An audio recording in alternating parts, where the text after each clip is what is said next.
Okay, so what are we into today at the lake? This is a 1999. This one happens to be stickered as a Nissan, but it's the same as a Tohatsu 3-cylinder 90 horse, and it's got a buzzer for low water pressure at idle. So this unit right here is the water pressure sensor.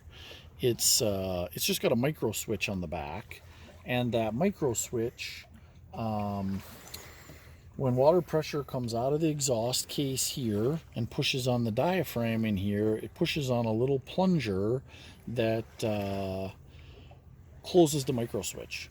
And for some reason that's not happening. Now they're quasi-adjustable, or there might be crap in it. We know it's got tons of water pressure. If you take this hose off, this thing will shoot 50 feet, and it's got tons of pressure at the telltale, and it's actually not getting hot. So we know it's not a real overheat or lack of water condition.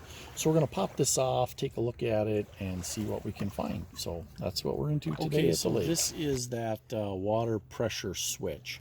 So that white plastic piece there at the tip of the screwdriver, part of that goes into this housing, and that comes out. There's both a rubber and a shim steel diaphragm inside here. And then if you see that red, that's the rubber boot on the micro switch.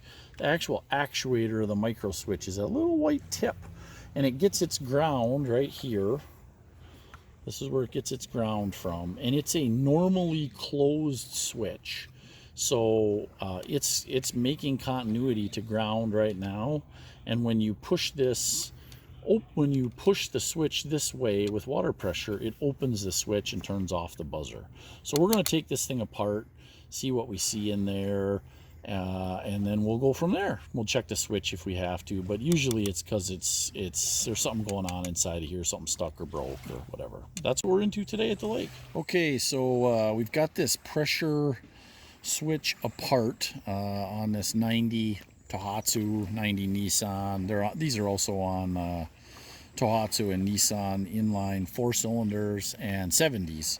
So the way this thing works is that when water pressure goes in here, it pushes this out, and this pushes on the micro switch that we showed you in the first part, and that turns off the alarm. So that's the low water pressure indicator. Now we knew we had good water pressure in this motor. Doesn't get hot, pees like crazy. And as you just saw when we took it apart, the problem is that's the hole there in the center, and it's completely full of salt.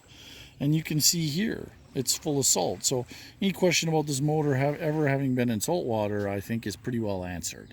So we're going to clean this crap out of here and put it back together.